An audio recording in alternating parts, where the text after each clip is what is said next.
Vamos dar início agora ao capítulo 11 de Atos. O contexto dele é a defesa de Pedro. Chegou ao conhecimento dos apóstolos e dos irmãos que estavam na Judéia que também os gentios haviam recebido a palavra de Deus. Quando Pedro voltou para Jerusalém, os que eram da circuncisão começaram a questioná-lo, dizendo: Você entrou na casa de homens incircuncisos e comeu com eles. Então Pedro passou a fazer-lhes uma exposição por ordem, dizendo: Eu estava na cidade de Jope orando, e no êxtase tive uma visão em que observei descer um objeto como se fosse um grande lençol baixado do céu pelas quatro pontas e vindo até perto de mim. E olhando atentamente para dentro daquilo, vi quadrúpedes da terra, feras, répteis e aves do céu. Ouvi também uma voz que me dizia: Levante-se, Pedro, mate e coma. Então eu respondi: De modo nenhum, Senhor, porque em minha boca nunca entrou nada que fosse impuro ou imundo. Pela segunda vez a voz do céu falou: Não considere impuro aquilo que Deus purificou. Isso se repetiu 3 vezes e, de novo, tudo foi recolhido para o céu. E eis que na mesma hora pararam diante da casa em que estavam os 3 homens enviados de Cesareia para se encontrar comigo. Então o Espírito me disse que eu fosse com eles, sem hesitar. Foram comigo também estes 6 irmãos, e entramos na casa daquele homem. E ele nos contou como tinha visto na casa dele um anjo em pé, que lhe disse: Envie alguém a Jope e mande chamar Simão, que também é chamado de Pedro, o qual lhe dirá palavras mediante as quais você e toda a sua casa serão salvos. Quando comecei a falar, o Espírito Santo caiu sobre eles, como também sobre nós no princípio. Então me lembrei da palavra do Senhor quando disse: João, na verdade, batizou com água, mas vocês serão batizados com o Espírito Santo. Pois se Deus deu a eles o mesmo dom que tinha dado a nós quando cremos no Senhor Jesus, quem era eu para que pudesse resistir a Deus? Quando os demais ouviram isso, acalmaram-se e glorificaram a Deus, dizendo: Então também aos gentios Deus concedeu o arrependimento para a vida. Agora, a partir do versículo 19, o contexto é: os discípulos são chamados de cristãos em Antioquia. Os que foram dispersos a partir da perseguição que começou com a morte de Estevão se espalharam até a Fenícia, Chipre e Antioquia, não anunciando a palavra a ninguém que não fosse judeu. Alguns deles, porém, que eram de Chipre e de Cirene, e que foram até Antioquia, falavam também aos gregos, anunciando-lhes o evangelho do Senhor Jesus. A mão do Senhor estava com eles e muitos crendo se converteram ao Senhor. A notícia a respeito deles chegou aos ouvidos da igreja que estava em Jerusalém, e enviaram Barnabé até Antioquia. Quando ele chegou e viu a graça de Deus, ficou muito alegre e exortava a todos a que, com firmeza de coração, permanecessem no Senhor, porque era homem bom, cheio do Espírito Santo e de fé, e muita gente se uniu ao Senhor. Depois Barnabé foi a Tarso à procura de Saulo, e, quando o encontrou, levou-o para Antioquia, e durante um ano inteiro se reuniram naquela igreja e ensinaram numerosa multidão.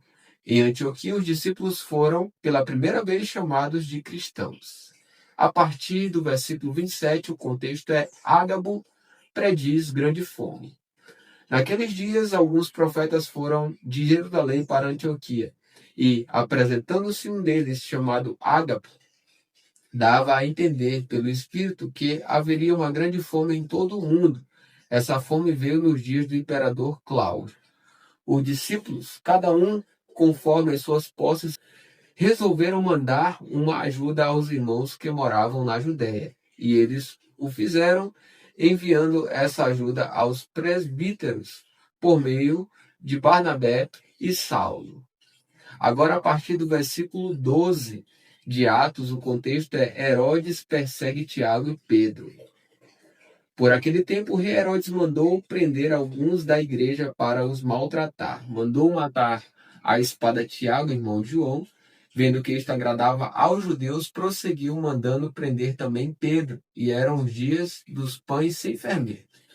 Depois de prendê-lo, lançou-o na prisão, entregando-o a 4 escoltas de 4 soldados cada uma, para o guardarem. A intenção de Herodes era apresentá-lo ao povo depois da Páscoa. E assim Pedro estava guardado na prisão, mas havia oração incessante a Deus por parte da igreja a favor dele. A partir do versículo 6, Pedro é libertado. Na noite anterior, ao dia em que Herodes ia apresentá-lo ao povo, Pedro dormia entre dois soldados presos com duas correntes. Sentinelas junto à porta guardavam a prisão. Eis, porém, que sobreveio um anjo do Senhor, e uma luz iluminou a prisão. O anjo tocou no lado de Pedro e o despertou, dizendo: levante-se depressa. Então as correntes caíram das mãos dele. E o anjo continuou: coloque o cinto e calce as sandálias. E ele assim o fez. O anjo lhe disse mais: ponha a capa e siga-o. Então, saindo Pedro, o seguia, não sabendo que era real o que estava sendo feito pelo anjo. Ele pensava que era uma visão. Depois de terem passado a primeira e a segunda sentinela, chegaram ao portão de ferro que dava para a cidade, o qual se abriu automaticamente. E saindo, enveredaram por uma rua, e logo adiante o anjo se afastou dele. Então Pedro, caindo em si, disse: agora sei que de fato o Senhor enviou o seu anjo e me livrou da mão de Herodes e de toda a expectativa do povo judeu. Ao se dar conta disso, Pedro resolveu ir à casa de Maria, mãe de João, também chamado Marcos, onde muitas pessoas estavam congregadas e oravam. Quando ele bateu à porta da frente, uma empregada chamada Rode foi ver quem era. Reconhecendo a voz de Pedro, ficou tão alegre que nem o fez entrar, mas voltou correndo para anunciar que Pedro estava à porta. Então os outros disseram: você ficou louca. Ela, porém, persistia em afirmar que era verdade. Então disseram: é o anjo dele. Enquanto isso, Pedro continuava batendo. Quando abriram a porta, viram-no e ficaram admirados. Ele, porém, fazendo-lhe sinal com a mão para que se calassem, contou-lhes como o Senhor o tinha tirado da prisão e acrescentou: anunciem isto a Tiago e aos irmãos. E saindo, foi para outro lugar. Quando amanheceu, houve grande alvoroço entre os soldados sobre o que teria acontecido com Pedro. Herodes, tendo-o procurado e não o achando, submetendo as sentinelas a interrogatório, ordenou que se aplicasse a pena de morte. E descendo da Judéia para Cesareia, Herodes passou ali algum tempo. Agora vai haver a morte de Herodes, a partir do versículo 20. Havia uma séria divergência entre Herodes e os moradores de Tiro e de Sidom. Estes, porém, de comum acordo, se apresentaram a ele e, depois de obter o apoio de Blasco, que era assessor do rei, pediram paz, porque a terra deles recebia alimentos do país do rei. Em dia designado, Herodes, vestido de traje real, assentado no trono, dirigiu-lhes a palavra, e o povo gritava: é voz de um Deus e não de um homem. No mesmo instante, um anjo do Senhor feriu Herodes, por ele não haver dado glória a Deus, e comido de vermes, morreu. Entretanto, a palavra de Deus crescia e se multiplicava. Barnabé e Saulo, cumprida a sua missão, voltaram de Jerusalém, trazendo consigo João, também chamado Marcos. Agora, no capítulo 13 de Atos, o contexto começa com Barnabé e Saulo e a primeira viagem missionária. A partir do versículo 1 diz: havia na igreja de Antioquia profetas e mestres: Barnabé, Simão, chamado Níger, Lúcio de Cirene, Manaém, que tinha sido criado com Herodes, o tetrarca, e Saulo. Enquanto eles estavam adorando o Senhor e jejuando, o Espírito Santo disse: separem-me agora Barnabé e Saulo para a obra a que eu os tenho chamado. Então, jejuando e orando, impondo as mãos sobre eles, os despediram. Agora vai haver a missão em Chipre, a partir do versículo 4. Barnabé e Saulo, enviados pelo Espírito Santo, foram até Seleucia e dali navegaram para Chipre. Quando chegaram a Salamina, começaram a anunciar a palavra de Deus nas sinagogas judaicas. Tinham também João como auxiliar. Havendo atravessado toda a ilha até Pafos, encontraram certo judeu de nome Barjeus, que praticava magia e era falso profeta. Ele estava com o procônsul Sérgio Paulo, que era um homem inteligente. O procônsul, tendo chamado Barnabé e Saulo, desejava ouvir a palavra de Deus, porém o mago é Dimas, e é assim que se traduz o nome dele. se opunha a eles, procurando afastar da fé o procônsul. Mas Saulo, também chamado Paulo, cheio do Espírito Santo, olhando firmemente para Elimas, disse: Ó filho do diabo, cheio de todo engano e de toda a maldade, inimigo de toda a justiça, por que você não deixa de perverter os retos caminhos do Senhor? Eis que agora a mão do Senhor está contra você e você ficará cego, não vendo o sol por algum tempo. No mesmo instante caiu sobre ele névoa e escuridão, e andando em círculos procurava quem o guiasse pela mão. Então o procônsul, vendo o que havia acontecido, creu, maravilhado com a doutrina do Senhor. A partir do versículo 13, o contexto é João Marcos volta a Jerusalém. E navegando de Pafos, Paulo e seus companheiros viajaram a Perge da Panfilha. João, porém, deixando-os, voltou para Jerusalém. Mas eles, saindo de Perge, chegaram a Antioquia da Pisídia. No sábado, entraram na sinagoga e sentaram-se. Depois da leitura da lei e dos profetas, os chefes da sinagoga mandaram dizer-lhes: Irmãos, se vocês têm alguma palavra de consolo para o povo, falem. Aí, a partir do versículo 16, o contexto é o testemunho de Paulo em Antioquia. Paulo, levantando-se e fazendo com a mão o sinal de silêncio, disse: Israelitas e todos vocês que temem a Deus, escutem. O Deus do povo de Israel escolheu os nossos pais e exaltou o povo durante a sua peregrinação na terra do Egito, de onde os tirou com braço poderoso. Suportou os maus costumes do povo durante uns 40 anos no deserto. E havendo destruído 7 nações em Canaã, deu essas terras como herança ao seu povo. Tudo isso levou cerca de 450 anos. Depois disso, lhes deu juízes, até o profeta Samuel. Então eles pediram um rei, e Deus lhes deu Saul, filho de Quis, da tribo de Benjamim, e isto durante 40 anos. E tendo tirado Saul, levantou-lhes o rei Davi, do qual também, dando testemunho, disse: Achei Davi, filho de Jessé, homem segundo o meu coração, que fará toda a minha vontade. Da descendência deste, conforme a promessa, Deus trouxe a Israel o Salvador, que é Jesus. Antes da manifestação dele, João pregou um batismo de arrependimento a todo o povo de Israel. Quando João estava completando a sua carreira, disse: Quem vocês pensam que sou? Não sou aquele que vocês esperam, mas depois de mim vem aquele de cujos pés não sou digno de desamarrar as sandálias. Irmãos, descendência de Abraão e todos vocês que temem a Deus, a nós foi enviada a palavra desta salvação. Pois os moradores e as autoridades de Jerusalém não reconheceram Jesus nem as palavras dos profetas que são lidas todos os sábados. Cumpriram as profecias quando condenaram Jesus. E, embora não achassem nenhuma causa de morte, pediram a Pilatos que ele fosse morto. Depois de cumprirem tudo o que estava escrito a respeito dele, tirando-o do madeiro, puseram-no em um túmulo. Mas Deus o ressuscitou dentre os mortos, e durante muitos dias ele foi visto pelos que o tinham acompanhado da Galiléia para Jerusalém, os quais são agora as suas testemunhas diante do povo. E nós anunciamos a vocês o evangelho da promessa feita aos nossos pais, como Deus a cumpriu plenamente a nós, seus filhos, ressuscitando Jesus, como também está escrito no Salmo número 2. Você é meu filho, hoje eu gerei você. E quanto ao fato de que o ressuscitaria dentre os mortos para que jamais voltasse à corrupção, Deus o expressou desta maneira: E cumprirei a favor de vocês as santas e fiéis promessas feitas a Davi.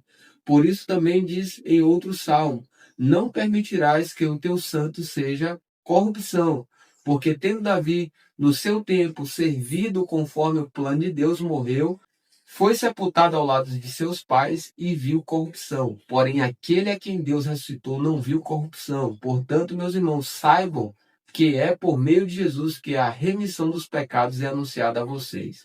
E por meio dele, todo o que crê é justificado de todas as coisas das quais vocês não puderam ser justificados pela lei de Moisés. Portanto, tenham cuidado para que não lhes aconteça o que os profetas disseram.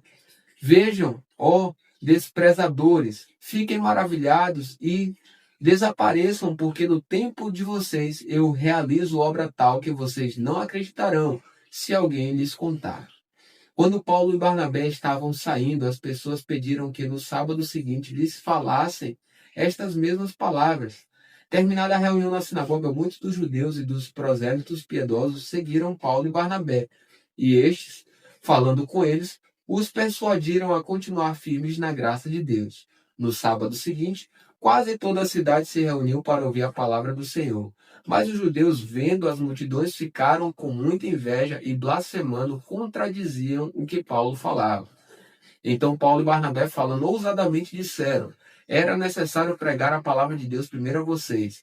Mas, como vocês a rejeitaram e se julgam indignos da vida eterna, eis que nos voltamos para os gentios, porque o Senhor assim nos determinou. Eu coloquei você como luz dos gentios, a fim de que você seja para a salvação até os confins da terra. Os gentios, ouvindo isto, se alegravam e glorificavam a palavra do Senhor, e creram todos os que haviam sido destinados para a vida eterna. E a palavra do Senhor se espalhou por toda aquela região, mas os judeus instigaram as mulheres piedosas da alta posição e os principais da cidade, e levantaram perseguição contra Paulo e Barnabé, expulsando-os do seu território.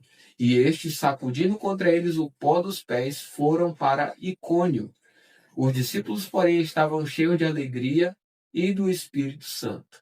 Agora, no capítulo 14 de Atos, o contexto dele começa com Paulo e Barnabé em Icônio. A partir do versículo 1 vai dizer o seguinte: em Icônio, Paulo e Barnabé entraram juntos na sinagoga judaica e falaram de tal modo que veio a crer grande multidão, tanto de judeus como de gregos. Mas os judeus que não tinham crido incitaram e irritaram os ânimos dos gentios contra os irmãos. Entretanto, Paulo e Barnabé ficaram bastante tempo em Icônio, falando ousadamente no Senhor, o qual confirmava a palavra da sua graça, concedendo que, por mão deles, se fizessem sinais e prodígios. Mas o povo da cidade se dividiu. Uns eram pelos judeus, outros pelos apóstolos. Então surgiu um movimento entre os gentios e os judeus, com o apoio das suas autoridades, para os maltratar e apedrejar.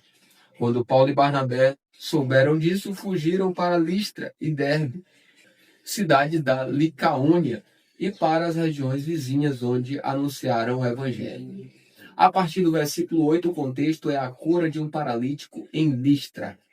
Em Listra costumava estar sentado certo homem aleijado, paralítico desde o seu nascimento, e que nunca tinha conseguido andar. Esse homem ouviu Paulo falar. Quando Paulo fixou nele os olhos e viu que ele tinha fé para ser curado, disse a ele em alta voz: levante-se direito sobre os pés. O homem saltou e começou a andar. Quando as multidões viram o que Paulo tinha feito, gritaram em língua licaônica: os deuses em forma de homens desceram até nós. A Barnabé chamaram Júpiter e a Paulo Mercúrio, porque este era o principal portador da palavra. O sacerdote de Júpiter, cujo templo estava em frente da cidade, trazendo touros e grinaldas para junto dos portões da cidade, queria oferecer um sacrifício juntamente com a multidão. Porém, ouvindo isto, os apóstolos Barnabé e Paulo, rasgando as suas roupas, saltaram para o meio da multidão, gritando: senhores, por que estão fazendo isto? Nós também somos seres humanos como vocês, sujeitos aos mesmos sentimentos, e anunciamos o evangelho a vocês para que se convertam destas coisas vãs ao Deus vivo, que fez o céu, a terra, o mar e tudo o que neles há. Nas gerações passadas, Deus permitiu que todos os povos andassem nos seus próprios caminhos. Contudo, não deixou de dar testemunho de si mesmo, fazendo o bem, dando a vocês chuvas do céu e estações frutíferas, enchendo o coração de vocês de fartura e de alegria. Dizendo isto, foi ainda com dificuldade que impediram a multidão de lhes oferecer sacrifícios. A partir do versículo 19, Paulo é apedrejado. Entretanto, chegaram judeus da Antioquia e Icônio, e instigando as multidões, apedrejaram Paulo e o arrastaram para fora da cidade, dando-o por morto. Mas quando os discípulos o rodearam, ele se levantou e entrou na cidade. No dia seguinte, foi com Barnabé para Derbe. A partir do versículo 21, o contexto agora vai ser a volta para Antioquia da Síria. E tendo anunciado o evangelho naquela cidade e feito muitos discípulos, Paulo e Barnabé voltaram para Listra, Icônio e Antioquia, fortalecendo o ânimo dos discípulos exortando-os a permanecerem firmes na fé e mostrando que, através de muitas tribulações, nos importa entrar no reino de Deus. E promovendo-lhes em cada igreja a eleição de presbíteros, depois de orar com jejuns, os encomendaram ao Senhor em quem haviam crido. Atravessando a Psídia, Paulo e Barnabé se dirigiram a Panfilha, e tendo anunciado a palavra em Perge, foram para Atália. E dali navegaram para Antioquia, onde tinham sido recomendados à graça de Deus para a obra que agora tinham terminado. Quando chegaram a Antioquia, reuniram a igreja e relataram tudo o que Deus havia feito com eles e como tinha aberto aos gentios a porta da fé. E permaneceram muito tempo com os discípulos.